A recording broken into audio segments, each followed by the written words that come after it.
남자 중에 상남자이자 배우 중에 찐배우가 있습니다. 무술 감독에서 예술 감독으로 그리고 배우로 희곡을 집필하는 작가로 연극의 모든 것을 사랑하는 오늘의 주인공을 당차자에서 만나봅니다.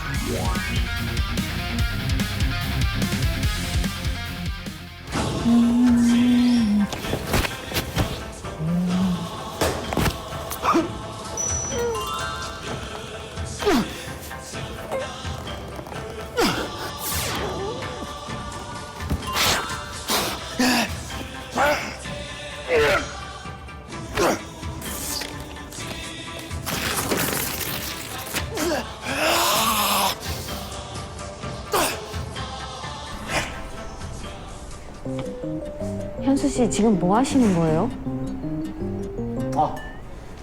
이 디자이너들의 성명 바로 체력 아니겠습니까? 그래서 제가 이렇게 체력 단련을 하고 있었습니다.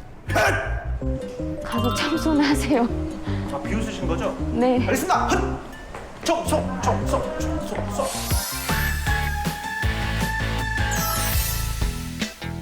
선배님 11시에 이분 누군지 아세요? 모르시죠? 몰라요. 그런데 왜 자세히 보세요? 모르시는 거예요. 자, 그럼 선배 보시죠. 이분 11시 약이니까 좀 잘 좀 부탁드리겠습니다. 네. 네, 선생님한테 잘 좀 부탁드린다고 좀 전해주세요. 네. 알겠습니다. 전해주세요. 원장님 잘 부탁드려요. 네, 잘 전달해 주셨네요. 감사합니다. 네. 빨리 오셔야 될 텐데.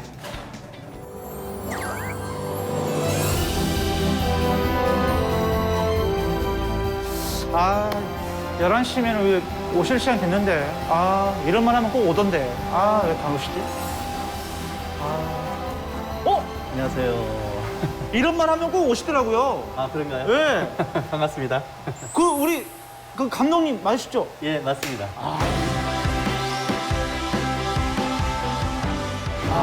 좋습니다. 역시 예. 남자끼리도 이렇게 딱 악수 한번 해야죠. 이렇게. 좋습니다.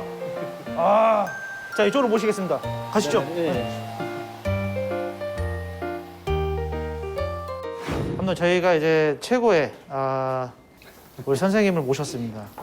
정말 영화 가이손에 정말 섭외가 들어와서도 당차게 거절했던 그런 어마어마한 분이신데 우리 또 무술 감독이거든요. 우리 선생님께서. 근데 우리 선생님 오늘 또 원하시는 또 무술 감독님답게 또 어떤 강인한 느낌의 그런 스타일을 좀 원하시는지.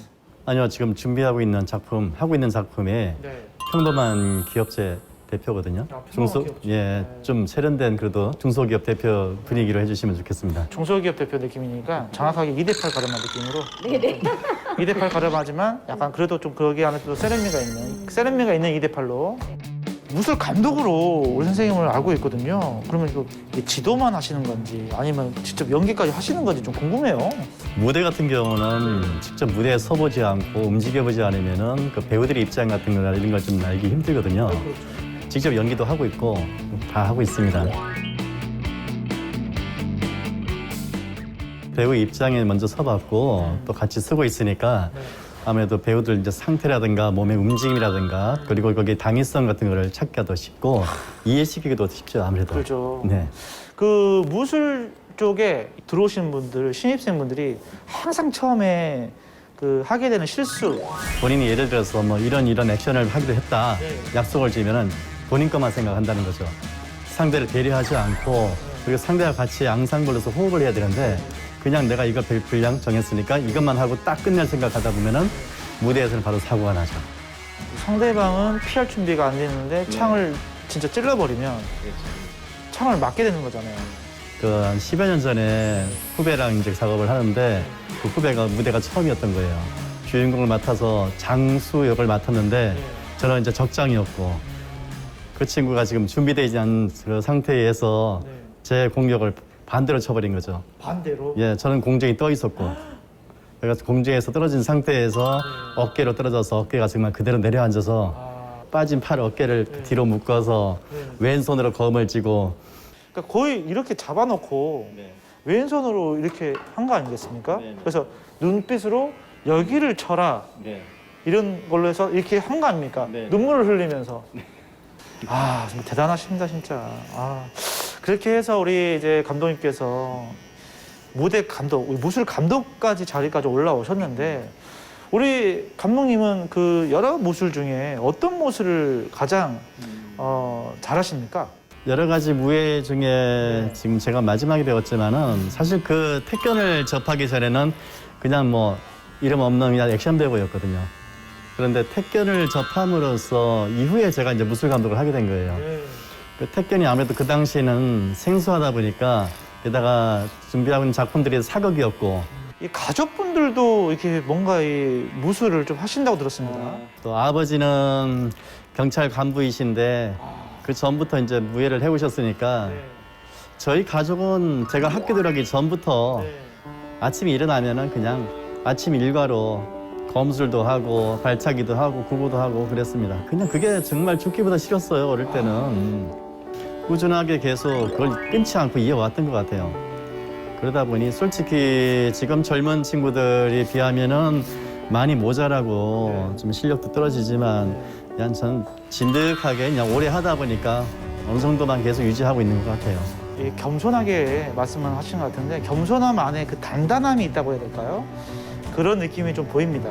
제가 느껴지는 느낌은. 그래서 굉장히 뭔가 이 감독님의 어떤 가치관이라든지 그 내면의 생각들이 정말 더 궁금해지는 그런 분이 아닌가 싶습니다. 그 이야기는 저희가 잠시 후에 다시 한번 더 이야기를 하도록 하겠습니다. 네. 자, 우리 선생님 네. 이제 본격적으로 이제 선생님의 세계관을 펼치시길 바라겠습니다.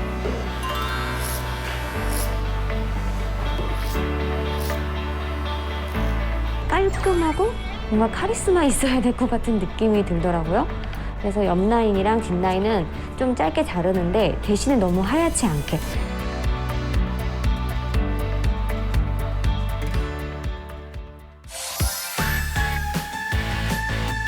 당신의 진짜 모습을 찾아드립니다. 자, 오늘은요, 연극의 교과서죠. 자, 그리고 무술 감독 우리 이종훈 감독님을 모셔봤습니다. 반갑습니다. 반갑습니다. 네, 본인 소개 부탁드리겠습니다. 네. 인천에서 연극 작업을 하고 있는 배우이면서 무술 감독이며 또 예술 감독을 하고 있는 이정훈입니다. 반갑습니다. 반갑습니다. 이런 스타일로 쭉 가셔도 될 것 같아요. 그러게요. 집에서 이 머리를 스타일링 할 수 있다면 참 좋겠는데 한번 연구를 해볼 가치가 있네요. 정말 마음에 듭니다. 뒤에 잠깐 볼까요?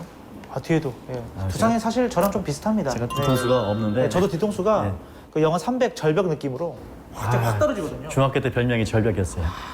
보니까 저랑 좀 항상 같은 느낌으로 가셨겠구나. 친하게 지냅시다. 친하게. 네, 이렇게 또 친해지네요. 두상 때문에 친해지는 건 또 이게 또 처음입니다. 좀 다양하게 많은 일을 하고 계시는데 예술 감독님도 하신다는 게 어떤 말씀이시죠? 제작의 모든 부분을 다 참여한다고 볼 수 있어요. 뭐 지금 극작도 하고 있고 또 연출도 하기도 하고 또 무술 감독은 당연히 하고 있는 거고 또 작품 전체적으로 이제 기획 부분에 참여하기도 하고 그러니까 전반적으로 모두 다 손을 대고 있기 때문에 예술 감독 일을 하고 있는 거죠. 오늘 사실 여기 촬영장에 우리 사모님 맞으시죠? 아니요 저희 아트 컴퍼니 대표님이십니다. 안녕하세요. 대중아트 컴퍼니 대표 장혜선입니다. 이왕 나오셨기 때문에 우리 대표님 어떤 대표님이십니까? 이 추진력이 엄청나신 분이시죠. 표현님을 만나 뵌 게 아마 2년 반 정도 됐는데 그 2년 반 사이에 제가 쓴 작품만 20개가 돼요. 그만큼 멘탈적으로도 굉장히 서로 간에 그러니까 비즈니스 가치관이 좀 잘 맞다. 네, 좀 이렇게 좀 정리를 하고 싶네요. 예. 네, 감독님께서는 직접 연극에 또 참여를 하시잖아요.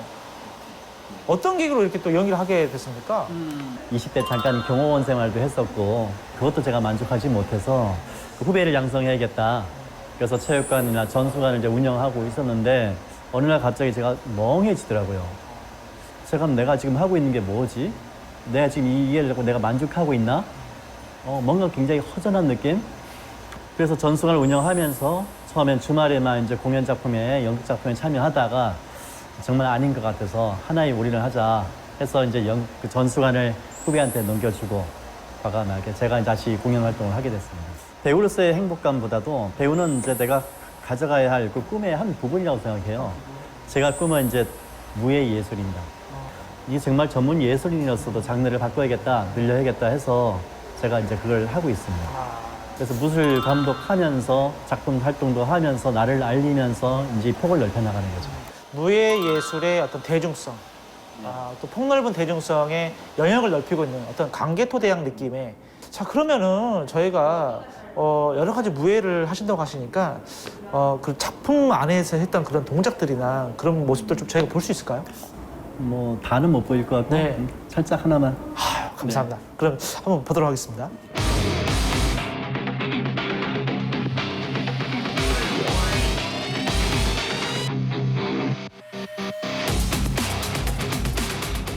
무예로 시작해가지고 표현하다 보니까 결국 연극의 장르를 내가 하게 됐거든요. 그냥 남 보면 배우라는 것도 참 좋은 명칭이고 또 무인이라는 것도 참 좋은 명칭이지만 지금 제가 추구하고자 하는 방향 자체는 무예 예술이니 그 무예 예술가, 그냥 예술인 이렇게 불려지면 아마 제일 행복할 것 같습니다. 연극 대본을 그래서 또 많이 쓰셨잖아요. 네. 지금 아까 조금 전에 우리 대표님과 함께 했을 때만 20작품이니까.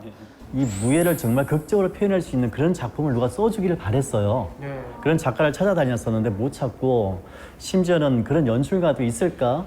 주변에 아는 연극인들 뭐 다 물어보고 찾아보고 해봤는데도 없어서 결국은 내가 내 발 저리듯이 내가 하나씩 표현하고 싶은 거를 끄적끄적 쓰다 보니까 한 7년간에 걸쳐서 한 작품이 나왔어요. 7년에 한 작품. 거의 올림픽 2개 정도 해야 이게 하나 나오네요.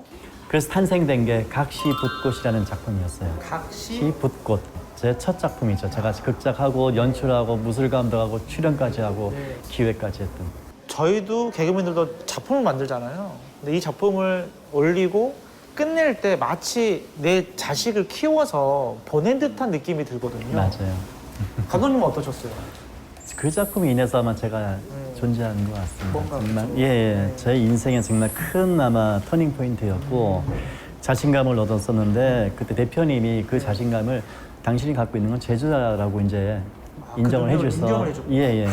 저는 그게 재주인지 몰랐고 연극하는 사람들은 누구나 극작을 하고 연출도 할 줄 안다고 생각을 했는데 그 재주라는 걸 몰랐죠. 뭔가 이 자존감을 쫙 올려주는 그런 또 대표님이 아닌가 싶습니다. 맞습니다. 작품료가 따로 나옵니까? 없죠? 아 그래요? 네. 사실 이 작품료가 없는데 내가 직접 이거 다 쓰고 시간 투자해야 되고 다 해야 되잖아요. 이게 보통 투자가 아닌데 거기에 맞는 작품도 뭐 행사라든가 뭐 네. 공연 건이 생기면 그 작품을 또 미는 거고요. 아, 그러니까 갖고 있는 탄약이 많으니까 언제든지 꺼내서 사격을 할 수 있으니까 네. 예. 저희 갑자기 저한테 쏘니까 좀 놀랐습니다만 제가 어떤 그 개그맨들도 내가 했던 코너를 이제 그분이 그럴 의도가 아니었지만 그러니까 유사한 코너를 하게 되면 좀 기분 나쁠 때가 있거든요. 저는 제 작품, 제가 만든 작품 누구나 한 번도 흉내를 못 내요. 아, 이거 내 거는 아무나 할 수 있는 게 아니다. 네. 왜냐면 무예가 들어간 작품이 없어요. 아, 상황만 있지. 네. 그거를 난 제가 말하는 표현하는 방식은 극 안에 다 나와가지고 무슨 말 하는 게 아니라 네. 극 안에 결정적인 순간에 이 배우가 정말 이걸 써야 될 이유 때 확실하게 하나만 딱 보여주는 게 관객한테 오래 남아요. 다 날고 기고 뭐 이런 건 아니라 그 무술을 너무 가볍게 보는 거고 서커스이죠, 그 사실상. 무술을 정말 그 퀄리티 있게 보이기 위해서는 정말 극적 순간에 표현되어지는 게 가장 아름답죠. 와서 봐라. 따라하고 싶어도 못한다. 예, 우리 이종훈 감독님의 이 어떤 이 자신감 본받아야 됩니다. 예, 엄청난 크리에이티브. 저도 아무나 못 따라하는 그런 컨텐츠를 만들도록 하겠습니다. 됐습니다. 네, 인천을 무대로 하는 어떤 그런 대본을 쓴 적은 있습니까? 13-14개 정도가 그 인천이 배경으로 됐습니다. 그래요? 예. 네. 제 고장이기도 하고 제가 인천에서 한 지가 뭐 30년 정도 넘었으니까 학교 다닐 때부터 살았으니까 거의 사실상 제2의 고향이 됐죠. 인천 그 고장에 살고 있는 주민들도 모르고 있는 역사적인 예터가 굉장히 많거든요. 그런 부분 자체가 저한테는 이제 하나의 또 소스죠. 작품의 소스가 되니까.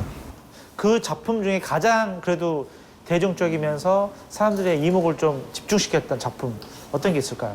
님이 오시는가라는 작품. 님이 오시는가? 작년에 이제 서구축제, 서구에 있는 서구축제에 한번 올렸던 작품인데 우리 그 동쪽에 보면 정동진이 있잖아요. 정돈이 있죠. 서쪽에는 이제 정서진이 있어요.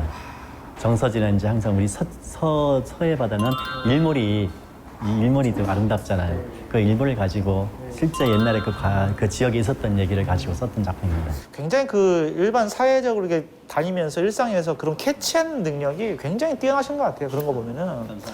네, 그래서 그런 캐치를 하고 섬세하게 디테일하게 그걸 또 표현하는 그런 우리 또 감독님의 그 능력이 아닐까 싶습니다. 평상시 성격도 되게 디테일하고 섬세하실 것 같아요. 바느질도 잘한다고요? 이것도 다 꼬매 입은 겁니까? 아무튼 바느질도 되게 잘하신다고요. 또 그런 섬세함. 싸울 때도 굉장히 논리적으로 싸울 것 같아요. 아니, 자, 소리 내지 마봐. 그게 아니야. 나는 이래서 이런 거야. 너는 어떻게 생각해? 이렇게 좀 싸울 것 같아. 느낌 할 때. 논리적으로. 아, 발로 때린다고요? 아, 그때는 또 무예를 임팩트 있는 순간에는 무예로. 알겠습니다. 아니, 그게 아니라 이렇게 뭔가 싸울 줄 모릅니다. 알겠습니다. 싸울 줄 모릅니다. 제가 그런 칩니다. 네, 그런 섬세함이 좀 있는 것 같아요. 맞나요? 네, 네. 연극 오래 하다 보면은 네. 뭐 무대도 직접 만들게 되고 그림도 그리게 되고 의상도 만들고 하다 보니까 네. 본의 아니게 정말 바느질도 하게 되고 근데 선배님들이 야 너 잘한다.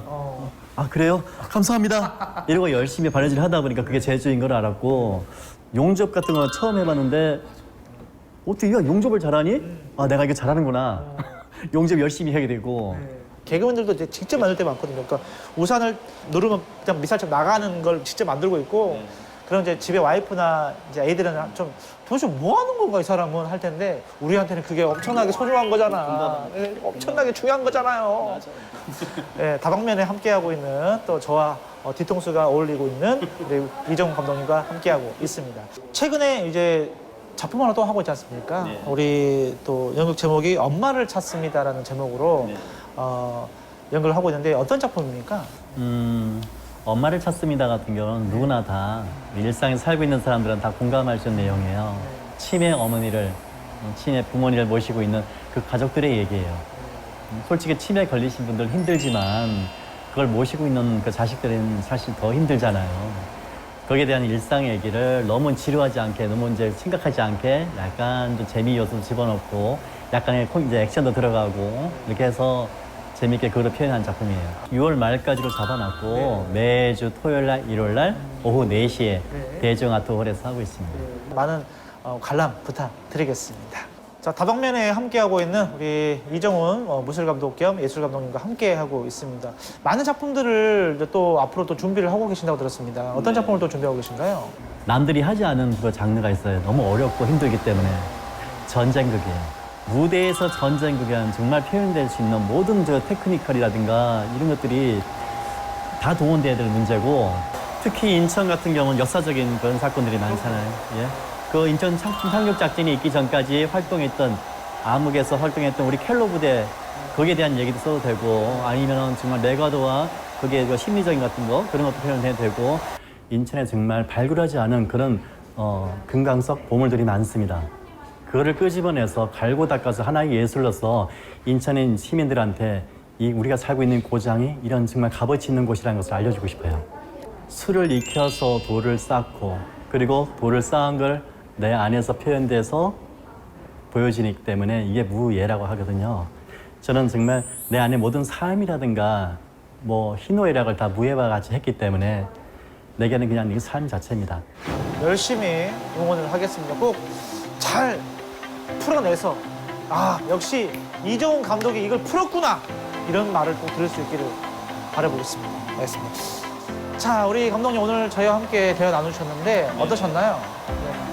정말 말 그대로 저를 알아나가는 좋은 시간이었던 것 같습니다.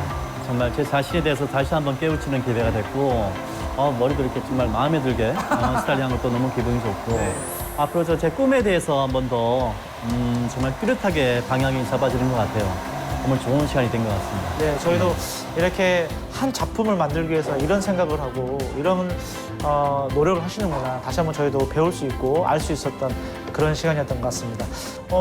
오늘 다양한 이야기를 함께해 주신 우리 이정훈 감독님과 인사하고 오늘 마무리하도록 하겠습니다. 당신을 찾아드립니다.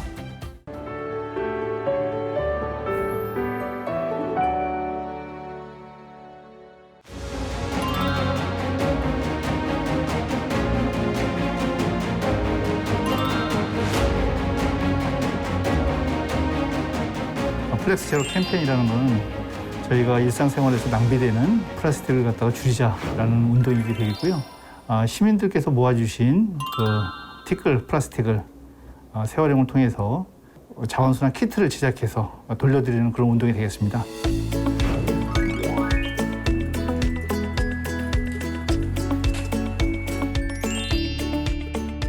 이 플래닛 스틱 같은 경우에는 이제 시민들이 모아주신 티끌 플라스틱으로 제작을 했고요.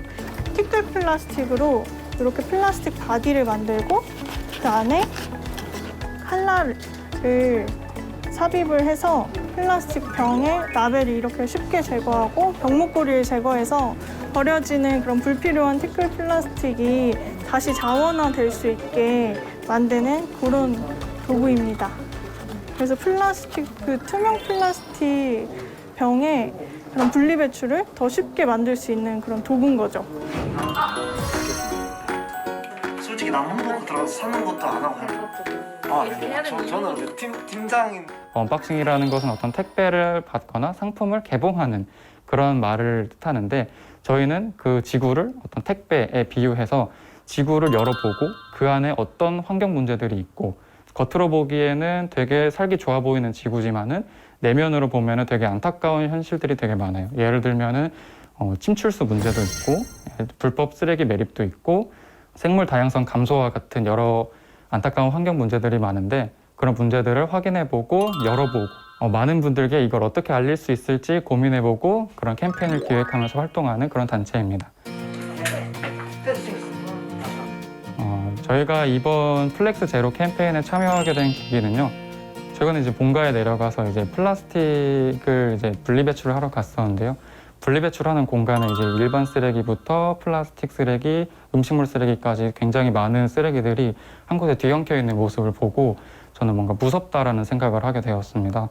환경을 위해서 뭔가 거창한 것이 아니라 일상 속에서 어떤 문화로, 놀이로 해볼 수 있는 것들 중에서 개개인의 목소리를 내므로써 이 사회의 환경을 위해서 빠르게 움직여야 된다는 것을 널리 알리고 싶었고 그런 캠페인을 기획을 해보고 싶었습니다.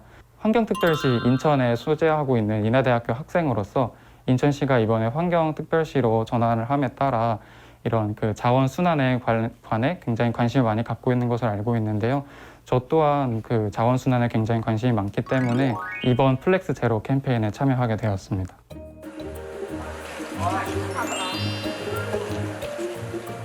인천시 플렉스 제로 캠페인을 진행하면서 저희도 플라스틱에 많은 관심을 갖게 되었는데요. 특히 플라스틱 분리수거에 많은 관심을 갖게 되었습니다. 저도 그렇고 많은 분들이 플라스틱을 분리수거하는 곳에 분리수거만 하면 다 재활용이 된다고 생각하시는 분들이 많으신데 실상을 알아보니까 그게 아니더라고요. 그래서 몇 가지 플라스틱 분리수거 배출 방법에 대해서 말씀해드리겠습니다. 첫 번째는 플라스틱을 버릴 때 안에 세척을 해주시고 버려야 됩니다. 저희가 음식을 먹거나 음료수를 먹고 남은 부분을 그냥 버리면 안 되고 세척을 하고 버려주셔야 되고요. 두 번째는 상표나 뚜껑 같은 것도 제거를 하고 버려주셔야 합니다. 그리고 다른 재질이 붙어 있을 때에도 제거가 필요합니다. 세 번째는 투명과 유색을 구분해서 버리셔야 합니다. 저희 시는 일단은 자원순환 정책 대전환이라는 큰 타이틀을 가지고 지금 시작을 하고 있습니다. 자원순환 정책 대전환이라는 것은 일단 폐기물 발생량을 줄이자가 1차적인 것이 되겠고요. 두 번째는 일단 발생된 폐기물을 갖다가 재활용을 통해서 자원을 극대화하자는 것이 두 번째입니다. 그리고 감량과 재활용 가지고 모든 것을 다 해결할 수가 없으니까 그 다음은 적정한 시설, 소각시설이 필요하고 최종적으로는 저희 시에서 발생된 폐기물들을 최종적으로 처리할 수 있는 자체 매립지가 필요하다라는 게 저희 시의 기본적인 자원순환 정책 대전환이 되겠고요. 또 많은 시민들께서 적극적으로 지금도 많이 호응을 하고 계시는데 결과적으로 300만 시민 전체가 다 동참해 주실 때 환경특별시 인천이 구에 그치지 않고 실현이 될 수 있다라고 생각이 됩니다.